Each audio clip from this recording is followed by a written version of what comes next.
Hey folks, what's up? So, look, we've got a great show this week. It's my time to choose a topic. So, I'm going to pick something that's ridiculous. But as always, look, I can't talk about this by myself. I need my co-host, I need my team. Oh my God, Robert, you stuck in the door, you stuck in the window. You didn't even hit the doorbell. Holy cow. Um, I don't know if Just that ran gimmick's right dead. through. Um, break the fourth wall there. Robert, look, I got the topic this week. Are you ready to talk about it? I am ready. Okay, it can't just be us. We gotta have. She apparently did not get her lock picking kit from Amazon. I was at Java. Okay, About look, the juice. she got the juice. I don't know, sifting juice. I got enough to go around. Sorry. Absolutely but I love that movie though. Java, the topic I've got this week. Are you ready to talk about it? Absolutely. Okay, so folks, look, we're gonna have a good time. All types of shenanigans are gonna be happening. Robert's going stealth. Jabba's got the juice. I've got a purple shirt on. Um, Obviously, yes. Uh, this is already going off the rails. Folks, are you ready? Well, then let's have some fun and let's get animated.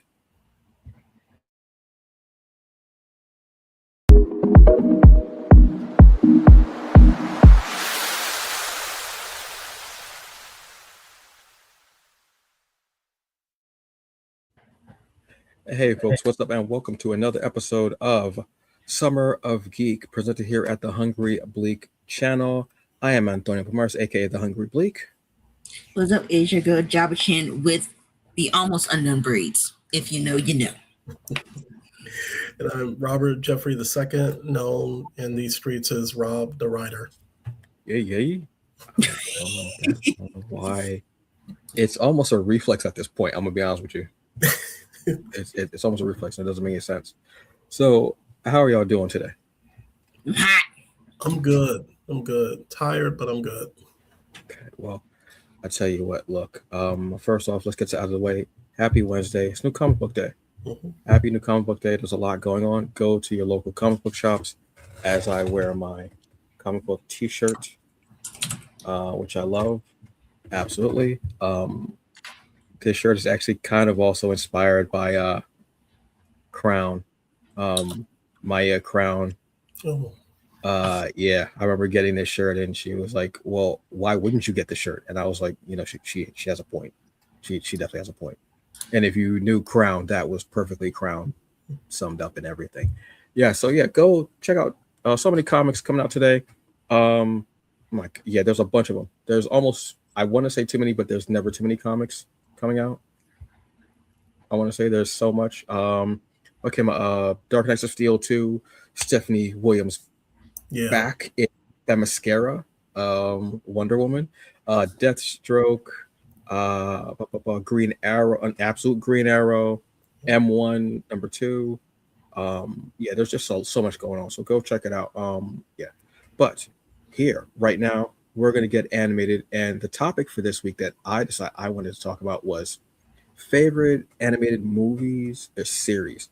There's so much out there. I feel like we're being not overtaken, but there's so much animation going on out there. And animations of Western or Eastern or wherever you're from, so much out there. So I decided let's talk about animation. But the caveat for today's episode is we are not talking about anything animated that we have reviewed, analyzed, or talked about in previous episodes. So this is all the stuff that we're going to be talking about.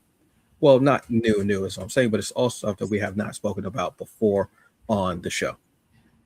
I know that was a very painstaking task because some of what we just have some comfort stuff that it's like, I got to talk about this. I love this. I'm like, no, I want to talk about something we have not spoken about before because there's so much out there and it's daunting. I looked at my list and I was like, I could have at least 5 more lists, honestly. Crazy. But let's start with Robert. Robert, what have you got? So I'm going to start with Kipo. Hope I'm pronouncing it right. Kipo and the Age of Wonder Beast. It's on Netflix, and I think it ran for, let's see, maybe 2 seasons. I want to say at least 3 seasons. So it ran for 3 seasons and came out in I think 2020.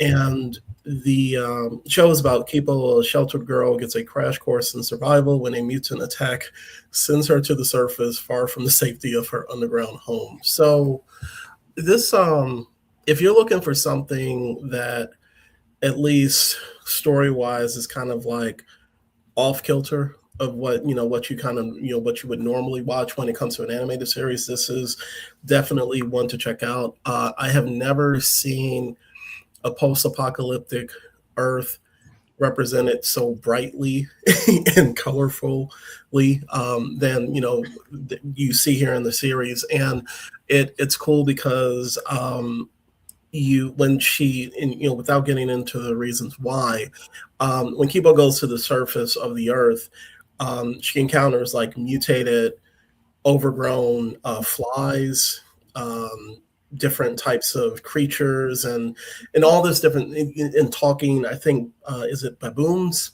at one point in the series. I don't know. I remember, Antonio, you mentioning you saw it, but I can't remember. But It's been a while. yeah, it is a weirdly fun show, and it turns into this epic quest where I think Kipo is trying to find her father or find out what happened to her father. Um, and it's I always mispronounce this word, but anamorphic, whatever. Basically, you have talking animals or whatever Yes. that she comes across, and there are all these like different societies, and it turns into this like weird, kind of what I keep saying, weirdly fun epic quest like Lord of the Rings, where she starts at point A and gets involved in like a lot of stuff, throughout the journey, picking up friends, and I just remember having a good time with it, and also the show is really awesome because you have people who are black and brown in the show, which is pretty amazing. But yeah, it's not, I can safely say it's not like anything that you've seen before and seen since. It's like a kind of a coming of age tale in this kind of twisted post-apocalyptic world where you fly around on giant dragonflies. That's the best that I could say. But yeah, like Netflix, for all the criticisms that we have for Netflix, they really excel on the animation front, and especially with original concepts like this.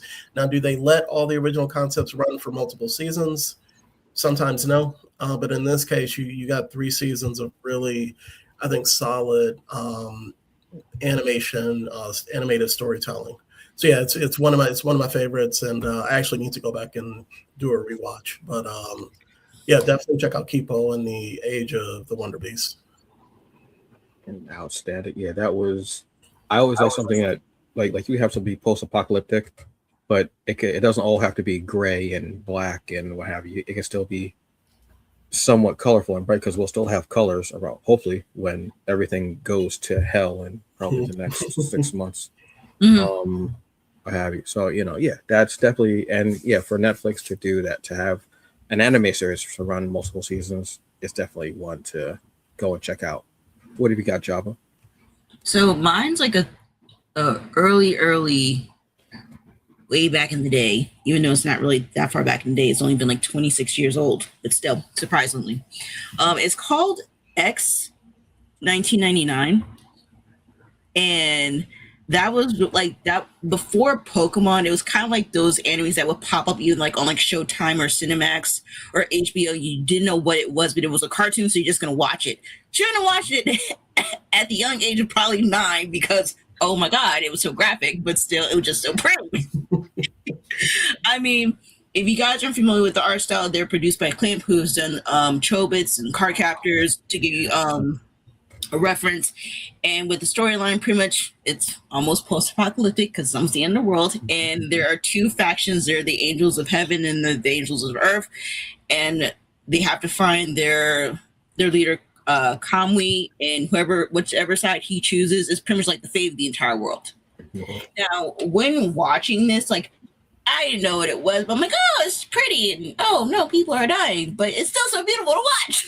So, I mean, to get early access and to see what stuff is like is where it's like not like American like cartoons that you would normally see, because like at that time it was like came out in 2000, so it was like right around like when what was like maybe like SpongeBob and like the regular like Pepper Ann and Kids Next Door was like a good thing to pop up on, but you didn't really see that much anime because you didn't know where to watch it. It just like randomly popped on your television show if you had the chance. But I liked it. I do actually recommend watching both the movie and the anime because there is an animated series, and it's kind of gives you like the other side. I don't want to spill like who chooses what side goes for what, but I like to see the difference between the two. So yeah, if you can, I think it might be on maybe Crunchyroll. If not, go on Tubi or Pluto TV.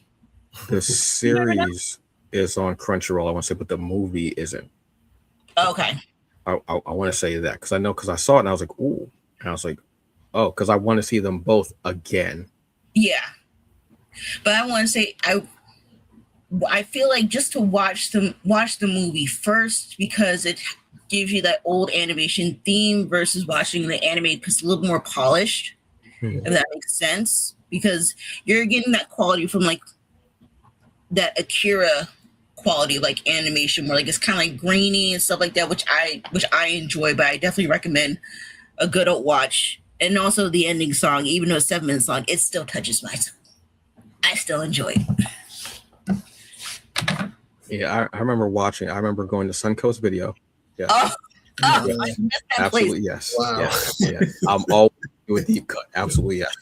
And I would go in there every Tuesday, and there was a guy that worked there. He was a manager, and he was like, and he would be like, "Oh, well, what are you looking for today?" And I was like, "All right, so anything new come in?" He was like, "Yeah, there's this, boom, boom, boom, this," and I would buy the box sets where it was the box, one DVD, and maybe there was something in there, maybe like a shot glass or a T-shirt or a trinket, like something like that was in there, and then I'd go back, every month, and a disc would have like 3 to 4 episodes on it, and I think like 4 episodes, yeah. And I remember watching the movie and going, "Oh my god, great!" Then it was serious, like, "Oh, great," and it was different. But that theme song is constantly playing in my head, and I always love that. That's a great deep cut. I actually have the soundtrack. You know what? I don't know why I haven't thought about like looking up the soundtrack and getting, because it was just one of those. Soundtrack was good. It's a go. It's kind of like that, like jazzy piano bar type of vibe where certain sections will come in, and it's like, and then also like the opening, at least for the anime, like it gets you going like, all right, we gonna some ish up.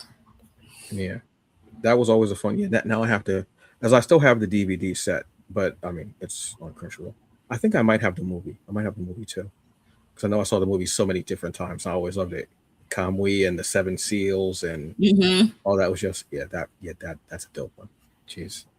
I hate these episodes sometimes because now I'm like, oh, I need to go and watch this and read this and play this. And I'm like, I don't have time to do any of this. I gotta take a shower. I gotta eat. I got things to do. I got stuff. But I love hearing about this stuff. All right, so for me, excuse me. My first one is completely opposite of the two of yours. Is Danger Mouse. Yeah, I love it.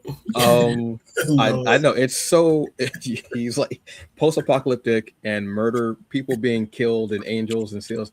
Danger Mouse, completely left field. This was one of my favorite things to watch as a kid, and I didn't realize that there was an updated series on Netflix.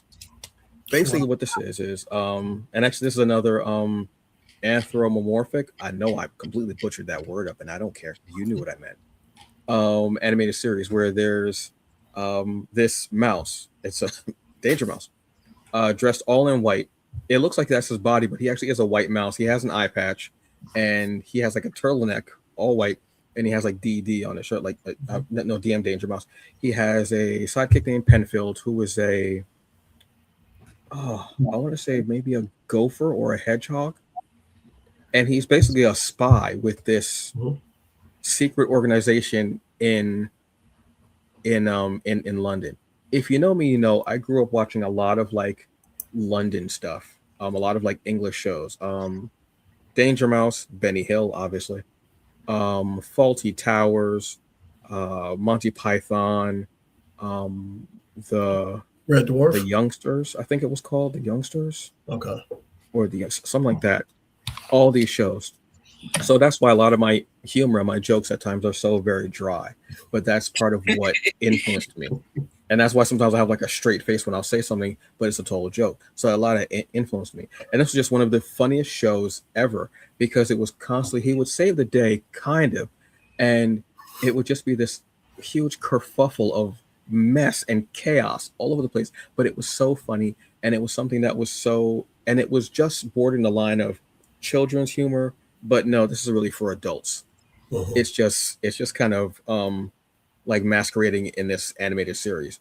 It was one of it was that and Banana Man, which was another English. I don't know if we called it BBC at that time. I think it was just that because it would have that opening, dun, dun, dun, dun, dun, dun, dun, and it would like have that mirror image of like somewhere in England. I don't know, Parliament. I don't know. I've never been to England. I apologize to whoever English viewers. 'Cause I know there are a whole bunch of them.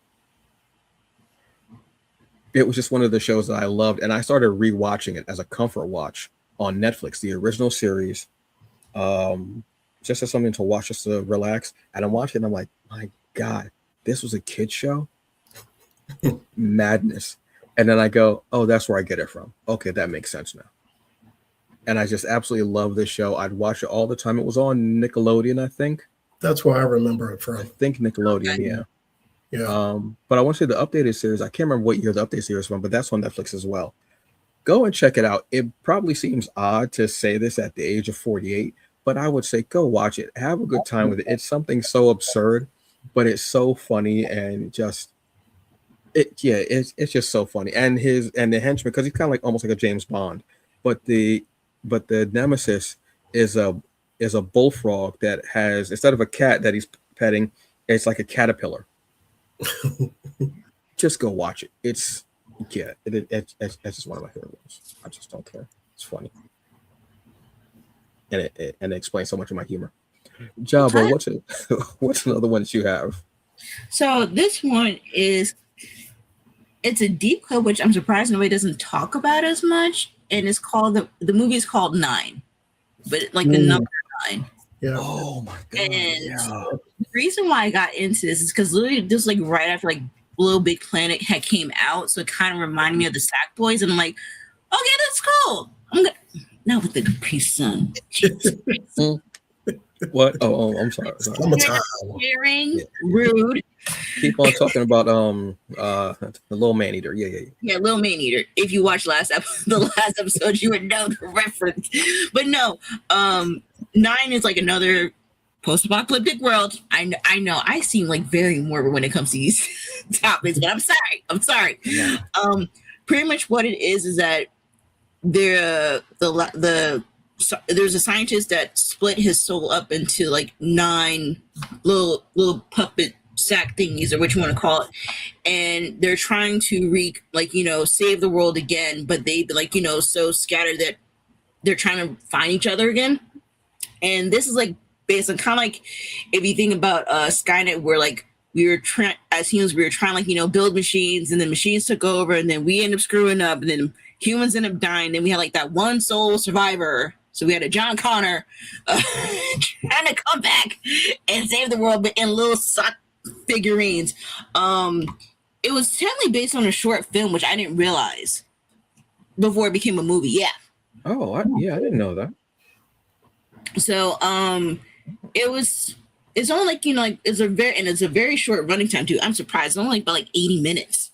So it's not even that long of a movie, but it just feels so good because you see like the different personalities of the scientists in each character per se, and the main person who is 9, because each puppet is subscribed with the number, so that's how they go.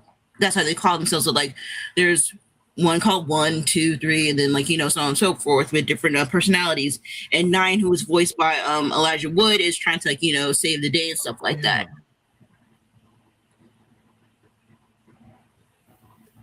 I haven't. Yeah, that was such a cool. I remember watching that on cable. I think when I first got premium cable, and it was a movie that was on, and I was like, oh, I wanted to watch this. So I think it was like a Saturday. I just sat and watched. And I was like, oh, yeah, that's a good. I haven't seen that in a while too.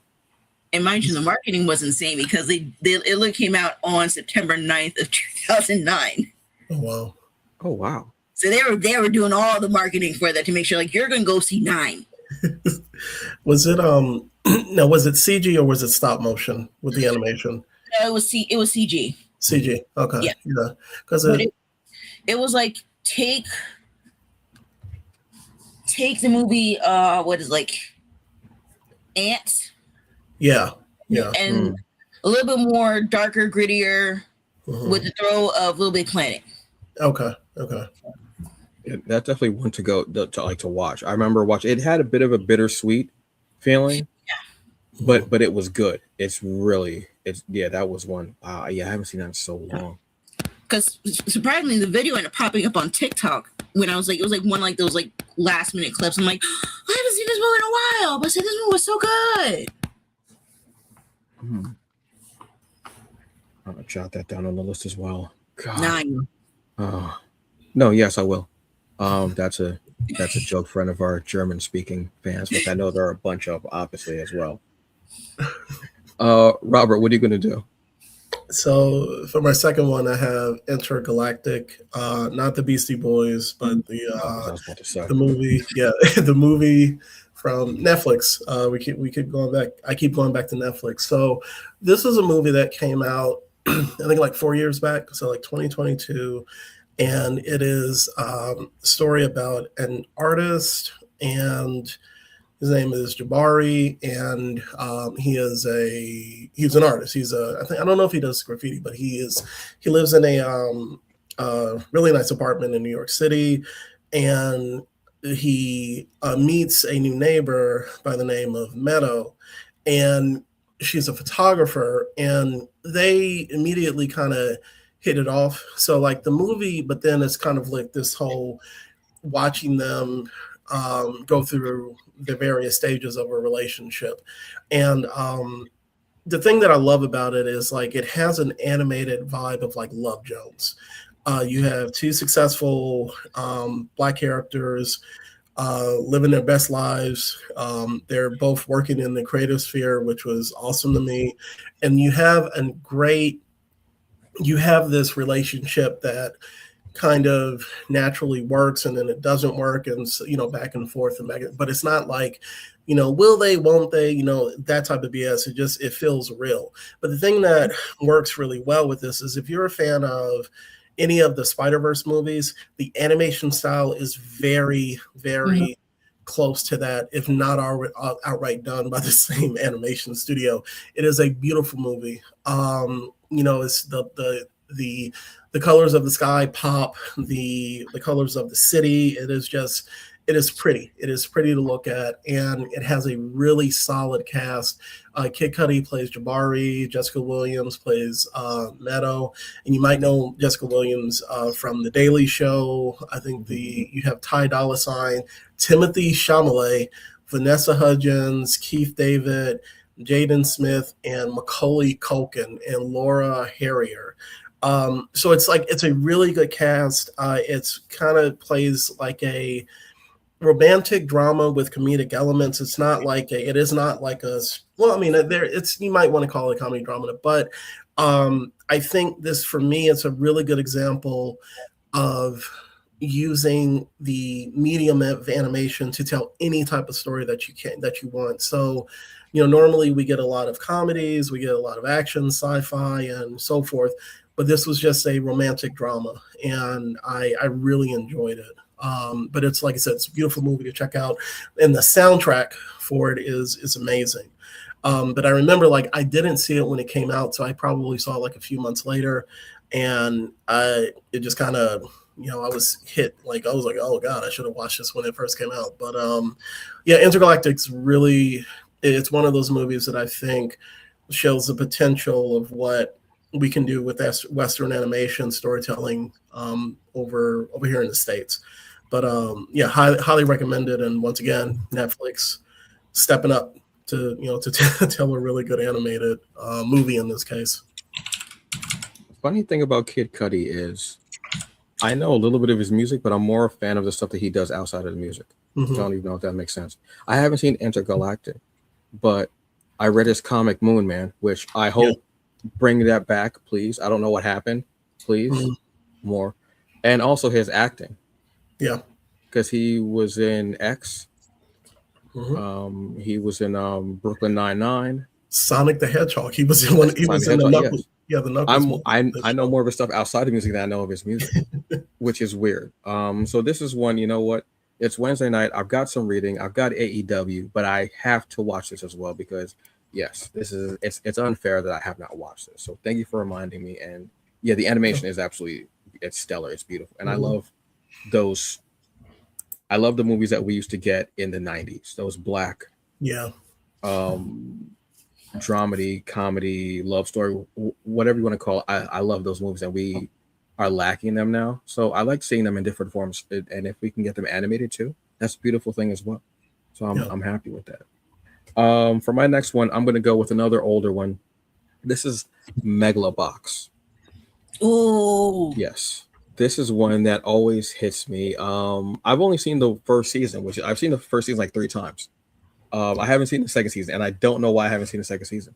Basically, this is a story of Megalobox is this big tournament that they have Mhm. for boxers, and boxers wear they call it gear. They're almost like exoskeletons, where it's like an exoskeleton just for your arm and possibly your chest, like it's almost like a harness, but it helps you to box. But if you don't have the actual technique of boxing, you're just going to be throwing haymakers. Like you'll have the power and some of the speed, but you won't have the technique. You won't have the actual nuance of a boxer.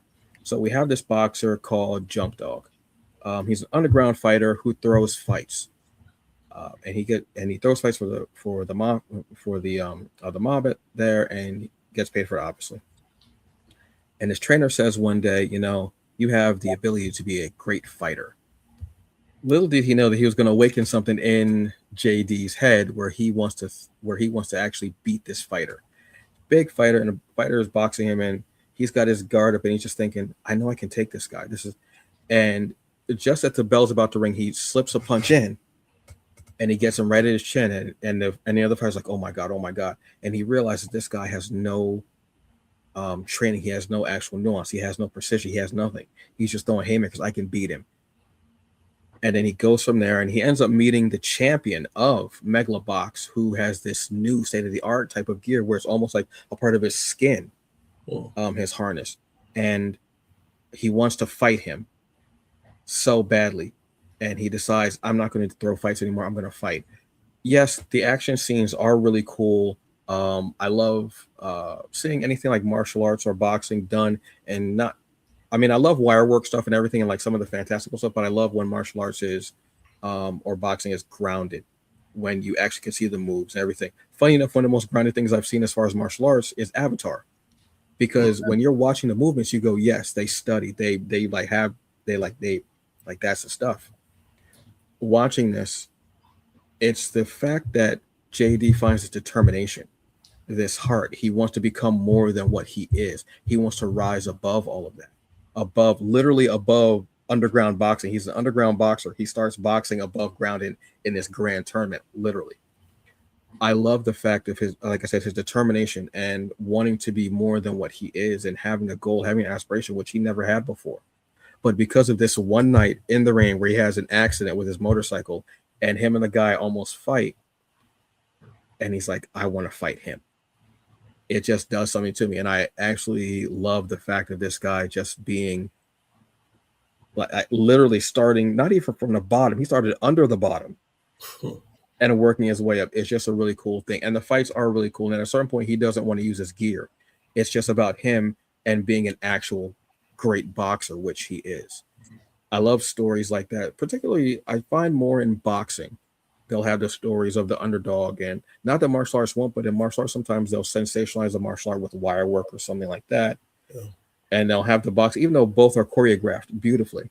Sometimes boxing will have more of the story of the underdog and fighting. I mean, let's take Rocky, like which is a prime example of that. Um, Rocky or Creed, because the plot thickened up mm-hmm. apparently. Uh-huh.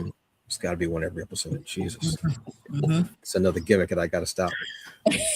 But But like this one, just it's very inspiring. I know most anime that you find, if you actually look at anime, you'll see a lot of it is about a character being inspired and wanting to Yeah. like go against the odds, and like whether it's perfect example is Ash Ketchum. Yeah. Literally, it says no literally in the song, I want to be the very best, and he has to catch them all. It literally says it. So a lot of anime does that, but this one, I think, because it's a character who's darker skinned, impoverished, and just he doesn't even have a name. He just calls himself Junk Dog. Mhm. So this one just to me is one of my favorites. 2 seasons. I strongly recommend going to watch it. It's on I believe it's on Hulu and on Crunchyroll, I want to say. So that's definitely one to check out. What have you got, Robert? So the next one, I'm gonna stay in the anime realm, but this is another movie, Kiki's Delivery Service. So I I was gonna say I discovered Miyazaki. I first watched, yeah, it was like he was a young strapping animator. Like I I was in a hated, coffee shop one day, yeah, and he was this white haired old man. I said, you draw pictures? No. So the first movie of his that I saw was back when I was in college was Princess Mononoke. I had Mhm. known nothing about Miyazaki until I saw that movie, and I was like, wow. And then after that, Spirited Away, Ponyo, Howl's Moving Castle, and so forth. And I backtracked and watched some of the stuff that had come out before Princess Mononoke. And Kiki's Delivery Service was one of the ones that when I watched it, it just stuck with me. I have a top three, and it's key in no order depending on the day. Kiki's Delivery Service, Spirited Away, Howl's Moving Castle, and the reason Kiki's hit is, well, it's just a simple feel good type of movie, and it's about a young I think she's a young girl named Kiki, and she decides to she leaves her house to move to like the big city to become a witch, to train to like live by herself and become a witch, and that's it. She moves to the city and then starts delivering stuff for a bakery because she's the only one in the city that can fly around in a broom. I know people are watching this and saying, what? But for me, there's this like kind of chill vibe that I get whenever I watch this movie, and it's just fun watching this. I guess this, like I said, this young girl just kind of go on these like little adventures. I think the other thing is the town where this takes place, or the city, the the animation is always top notch for like a Miyazaki or Studio Ghibli film, but there's something about the aesthetic or the architecture of this town which is kind of it reminds me a lot of um, I don't know, like Western Europe, towns over like in Denmark or Germany or whatever. But and then also it has a like 30s 40s type of vibe, when it comes to the different things that are, the vehicles, and I think there's a dirigible or whatever. But all that to say, whenever I want to just kind of like unwind and just like watch something that is pleasant, Kiki's Delivery Service is the one that I go and check out. It is whimsical. That's the biggest thing. It is a whimsical story, which I will always go back to and watch. And it's on HBO Max. Yeah, it's on HBO Max. So, because I think Warner Brothers like signed some type of deal. I got a deal with Studio Ghibli where a lot of the Studio Ghibli films are on there. So Yeah. I highly recommend going and checking it out if you have the streaming service, or get it on DVD, or Blu-ray or whatever. But it's one of my, like it's just the whimsy of it all. And me as a 43-year-old man saying, I love whimsy. And it is just something that hits for me. But yeah, Kiki's Delivery Service, and I actually heard that they're going to make the original either novel or manga that it's based on into a live action series in the next couple of years. So it'll be interesting. I've never read the original source material, but it's going to be based on that, but not the animated movie. But yeah, definitely check out the movie if you get a chance. Yeah, cool. I just want to take a moment real quick. Um, if you're scared of black people, then don't watch us. I couldn't give a damn. Don't come on the channel again. Just really just go the fuck away. Honestly. I'm just gonna block you and just delete you. Okay, I just don't have the fucking time. I'm gonna be honest with you. I just don't have the time. Right. So yeah, it's cool that HBO has that whole section for just Yeah. that, which Yeah. I do. I mean, Max has that whole section for that. I do love that because they've got. When I went on, I looked at it and I was like, oh my god, they have. And a lot of movies I haven't seen. I was like, okay, I have a lot of Yeah. studying to do. I have a lot of studying to do. It's a lot of research, but it's beautiful that the collection is there. But like you were saying, Robert, yeah, if you can go get it DVD, get it Blu-ray, Yeah. have that physical copy there Yeah. whenever possible, if you know, obviously. I mean, just to chime in, like Studio Ghibli films in general is like the most colorful films Yeah. that you could watch that are animated. No matter which one you watch, whether it be like Howl's Moving Castle, Spirited Away, Princess Mononoke, like The Boy and the Heron, it's just like Yeah. it's color. Ooh, yeah. It's so much color, which I enjoy. It's always a good watch. Yeah. And their trailers don't even have to have any words, whether Nope, I just wanna watch it. regardless of language. They just need that moving score, Mhm. and you literally are, no pun intended, carried away, and you're like, oh, bet. Like you literally are, and that shows so much of the beauty and the talent, the skill of the whole thing. Is just and like you were saying, we don't have a lot of whimsy. Not at all. No. We don't have a lot of whimsy. Just really came into the black vernacular like a couple years ago. Like we wasn't saying whimsy, Right. and now we need all the whimsy. We need extra whimsy. We need it whimsier. Yeah. We need the whimsiest, if that even is a word. Like we really do. And yeah, that definitely hits it on the head. What have you got, Java? So my next one's is going to be another anime one, but it's a good one. It's called Summer Wars. If you're not familiar with it, it kind of gives, the best way I could describe it for people that haven't seen it, it's kind of giving like, if you watch the Digimon movies, gives it that type of vibe because it does share like a digital space.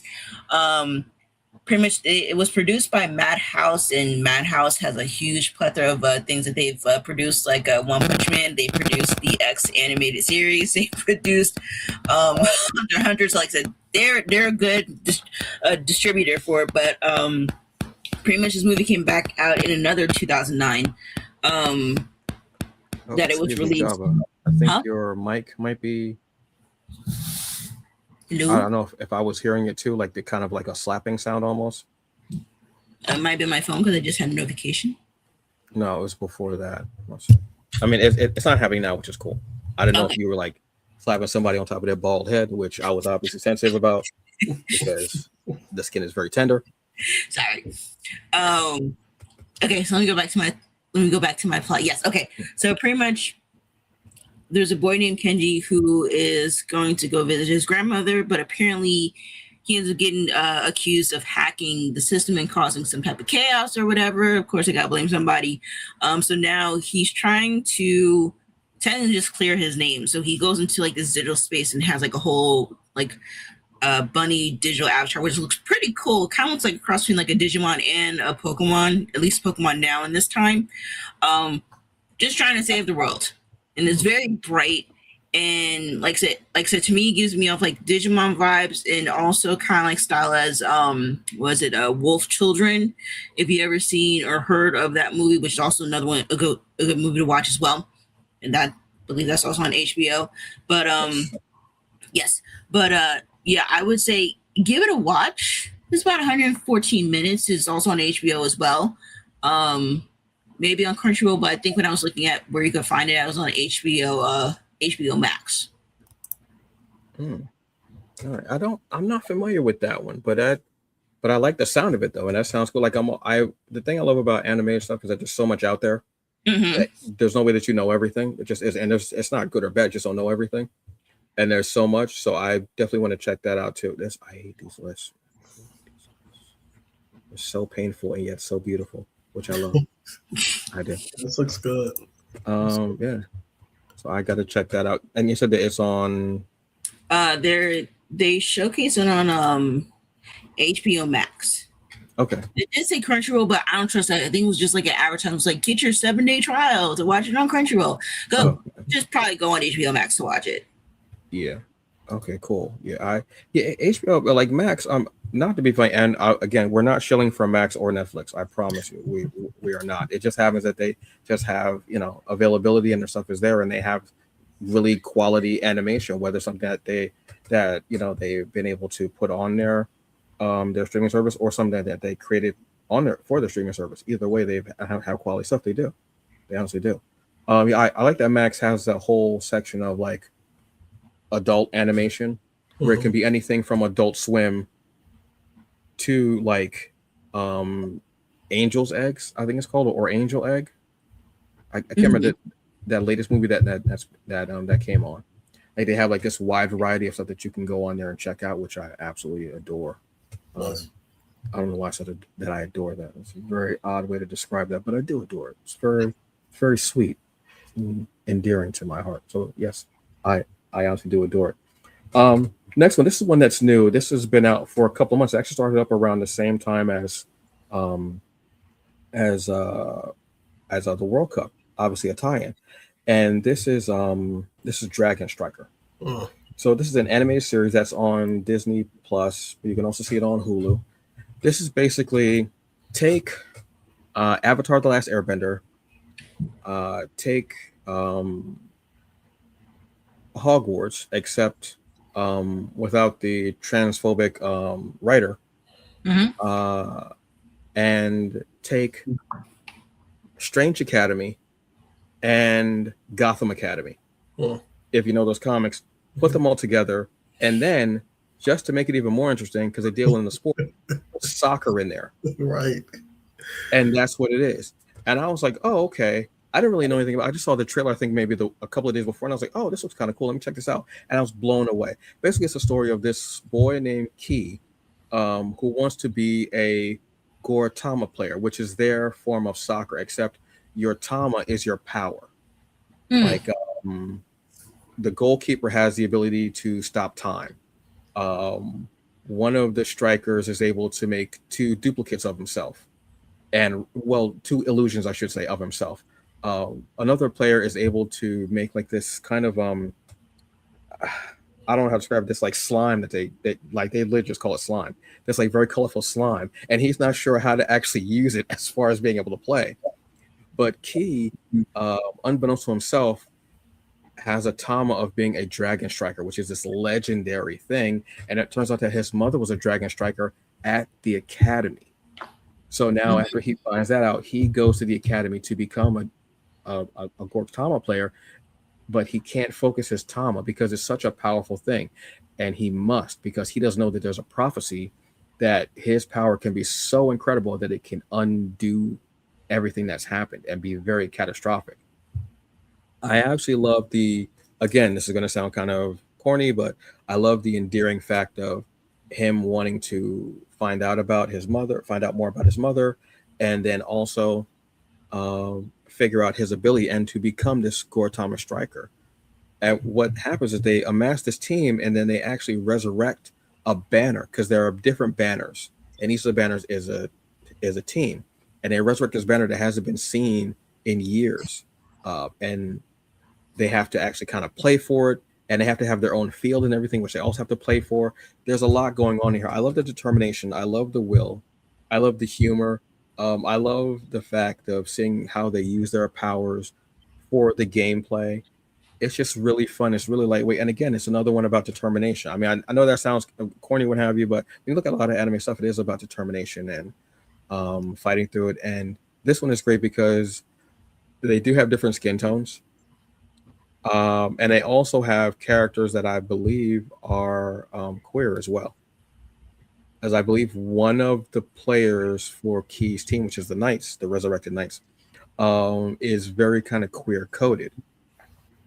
And I'm like, oh, but he's one of the fiercest, one of the best players possible. And he's a player that he's actually the brother of one of the other players, which nobody knew. and they got him from another team of I'm trying to remember the name of the team, but they're like kind of like their rivals. But each of the teams are so fierce, and the way they use their powers, everything is just so awesome. This is 11 episodes. I believe it's actually been greenlit for a season 2. Yes.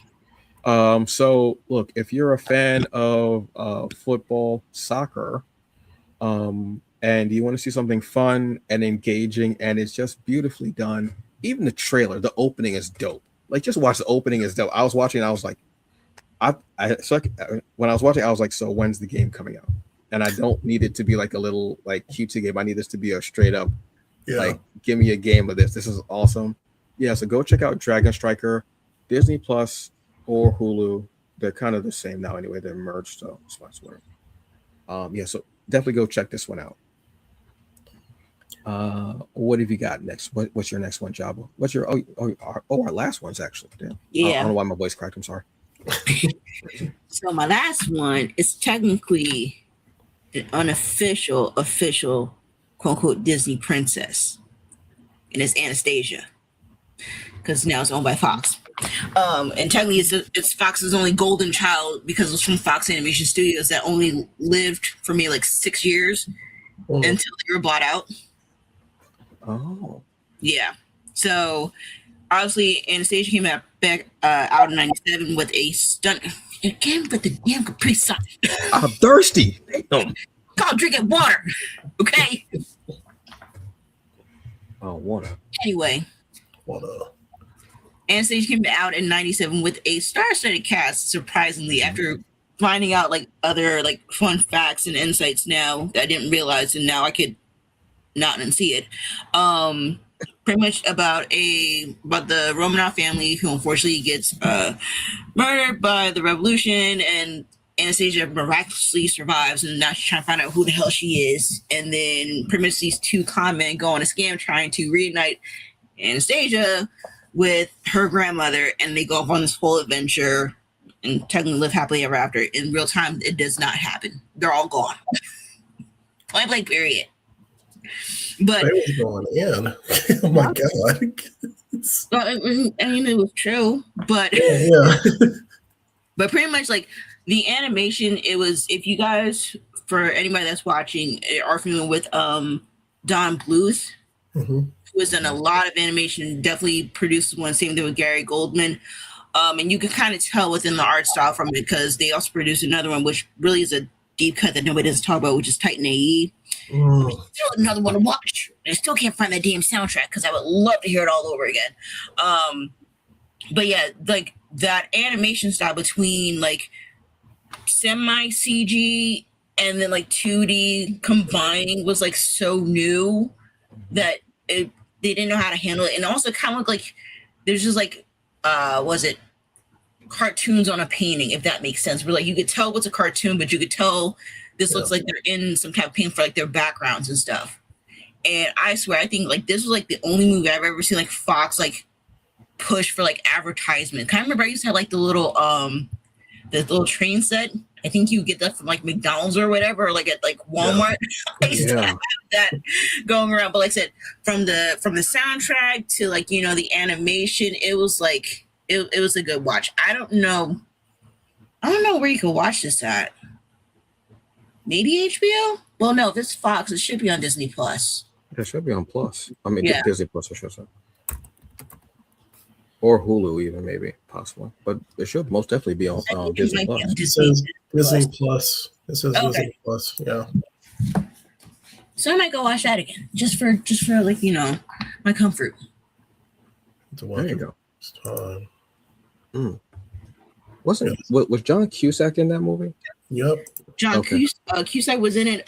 We had the late great Angela Lansbury, and fun fact, Christopher Lloyd, aka Doc, was Rasputin, but Jim Cummings, who pretty much voiced everybody's childhood, was a singing voice for his song. And I'm like, that makes sense now. I can hear it.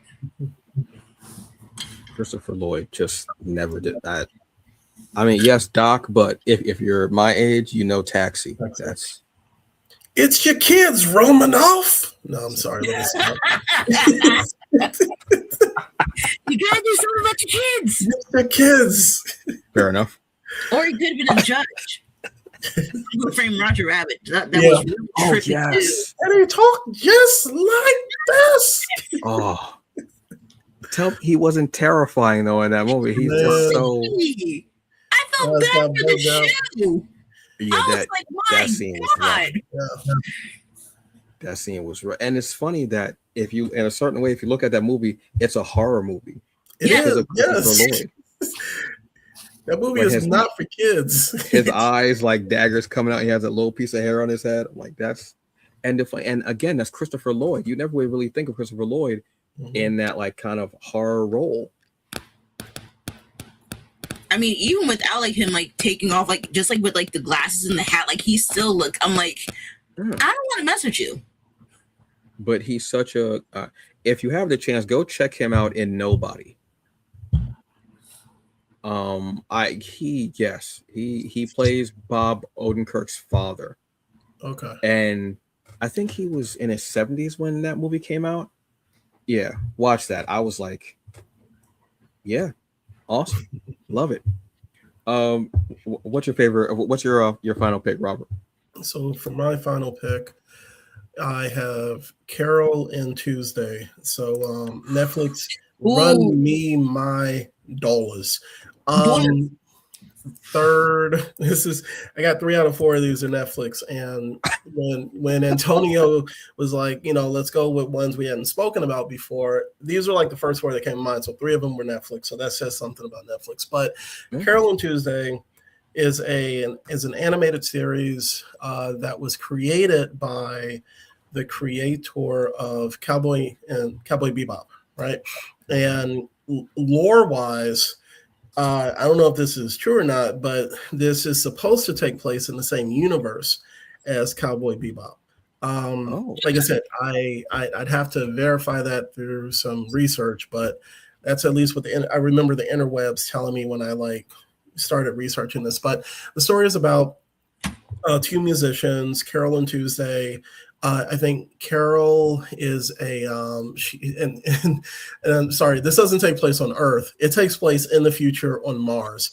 And Mars has basically become like habitable where you can just like live there and just chill in the city and all of this stuff. But it is a story about these 2 young women who are trying to break into the music industry, which is still a thing in the future where we can live on Mars. And it is a slice of life, has some comedic parts to it, but it also gets, like in later seasons, a little like culturally and relevant and socially relevant, actually tying into some of the stuff that we're dealing with nowadays.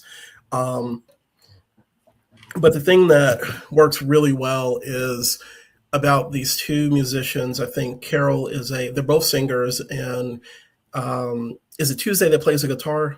Tuesday plays a guitar, and she comes from an influential family. Her mom is running for, I think, president of Mars or whatever. But she comes from a family that frowns down on her pursuing music. So when she runs away, she meets up with Carol in the city, and they pretty much the 2 or 3 seasons are focused on them breaking into the music industry and the various adventures that they get into. But the biggest thing about this, aside from the animation, which is beautiful, is the music. The music is amazing.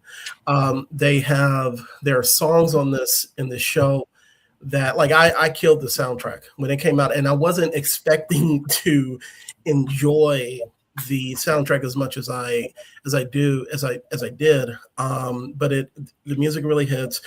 The other thing is, like, you can tell that the creators of this are music aficionados, because each of the episodes begins with a famous record being featured front and center and I think those are the titles of each of the episodes, if I'm remembering it correctly. But so if you love good music, if you love great animation, if you love kind of the laid back storytelling vibe of something like Cowboy Bebop, this is series I highly recommend for people to check out. I always describe this as grown folks anime, and I don't know if that's like the right way to describe it, but it is something that I think anybody can watch it and appreciate it.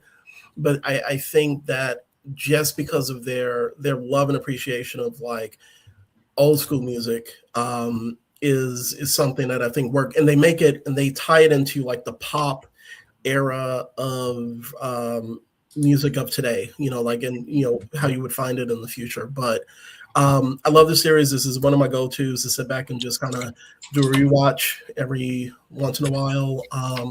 But yeah, Carol and Tuesday, really, really, really good series that I wasn't expecting to enjoy as much as I do.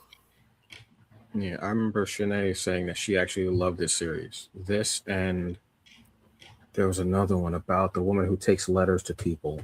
She has like auto mail arm. I can't remember the name of it, but it's Oh, also on uh, Netflix. Violet Violet Garden, I think it is. Yeah, It's on something, Netflix. yeah, Yeah, something like that. that Yeah, one's a good one too. That yeah, one's that's great. another one. Yeah. So I mean, again, it's stuff that's not just anime. Doesn't just have to be fighting and kicking it or No. racing, what have you. There's so many different genres, and when you put the love into the story, and the story is there, and the Mhm. animation is awesome, you get that vibe. So it's good to see that there are, so many different things out there, and to do one that's focused on music is beautiful, and to have good music, focus on Yeah. music, but to have good music, that's also the key to it, because you can have it be, focus on music, and you're like, oh, I don't know if this was the episode to do that song, Jesus, but that's what's important. So yeah, that's great. So my last one is also Netflix. Shut up, everyone. Um, promise, I promise, I promise. Look, if we were being paid by Netflix, we wouldn't say anything, but there would be signs. I promise you. Um, and this is Bubble. This is a film from Mhm. 2022. Didn't hear a lot of people talking about this movie, and this movie caught me so off guard. Um, Basically, it's set in Japan, in like near future Japan. Um, and there are these bubbles that kind of break the laws of reality. And they're all over the city. And what happens is there's this area near Tokyo Tower, that all the young people kind of live there, and they live out of the restrictions of the adults and everything like that. And they have these tournaments, like these parkour tournaments, almost like races, to do like bartering or to figure out their hierarchy and their leadership. They do that. And there's one particular boy who does it so well. He's exceptionally well. When I watched this scene, and it was like watching an action scene, but without fighting. It was one of the most beautiful animated scenes I'd ever seen of him doing parkour through the bubbles and everything. I absolutely loved it. This is also a story that is based on Hans Christian Andersen. His name is my name too, obviously. Is I was hoping somebody would get that joke. I was hoping somebody would get that joke. Good God, that's obscure even for me. Jesus. It's based on his Little Mermaid story. And what Mm. happened? Yeah, which is I was like, oh wow. Um, and one day he's climbing around and he hears this woman's song, and he finds this young girl, and the story goes from there. I believe he ends up naming her Yuta, UTA maybe, and it goes from there. It just becomes this really incredibly beautiful story, not just about love, but about friendship. And this, well, at the end of this movie, it made me really think about what I have, what I don't have, and how much it's important to love the people that are around you while they're here. Mhm. Because one Yeah. minute you can be holding someone's hand, and the next minute there's just like wind blowing through your fingers. I thought you were going to say Because that, seafood. no, spoiler alert. Um, kind of, but no, it made me really think about those things. And because I was watching this movie, and I was like, I couldn't imagine sitting there with someone who you've grown so attached to, that you've done so much with, you spent so much time with, and they literally are disappearing while they're in your arms, literally. And I was sitting there like, that would break me. So to watch this movie is to have your heart broken a little bit, but it was such a the animation is absolutely beautiful. The story was so hitting and so bittersweet, and the whole thing just was beautiful, because he actually started realizing, that to appreciate what's here while it's here. And it makes him come out of his shell a bit more, and for him to be, more present with people. So yeah, this was one that I absolutely love. Like I said, it's a bit of a bittersweet, um, which is Bubbles, and this is also on Netflix. Again, shut up, we're not being paid back, I promise. So, folks, that's the show. There's a lot of animation out there. Excuse me. There's a lot of animation out there. But I mean, you can go check out everything. It's nighttime, damn it. You could go check out. There's so much stuff. Whether it's Crunchyroll, whether it's uh, uh, um, Hulu, Disney Plus, Netflix, Tubi. I think there might be some stuff on Pluto TV. I think I'm not. You know, Mhm. Pluto TV does have a channel, but I think it's all subbed, Okay. basically. But there's so much animation out there to go check out. So go check out something that you've seen when it's a comfort for you, but also go check out one that you haven't seen before, and just have fun with it. So on that note, folks, this has been another episode. I want to thank you so very much for being here. As always, I am Antonio Pomares, aka the Hungry Bleak, the hungriest man in the room. I am your girl Jabshan that is not wearing a bonnet, and I swear you better drink some water instead of that damn Capri Sun. I am Robert Jeffrey II, aka Rob the Writer. And this has been another episode of the Summer of Geek. So thank you very much. And as folks, as always, look, be safe out there. Drink your water. Quiet, Joppa. Take your vitamins. Take your meds, whether it's for a physical, mental, or emotional ailment, because we want you to be the best you that you can be. And we will see you next week with our topic. We haven't picked a topic for next week, have we? Not yet. This might be a potluck episode. I don't know what that means yet, but we'll figure it out. I have no idea what that means. So, folks, have a good one. Be safe. And as always, yes, I'm angry, but I will say, do a wonderful thing. And we'll see you next week. All right? Bye-bye, y'all. Peace. I don't know what that is. This bond is tight. Jesus. My ears.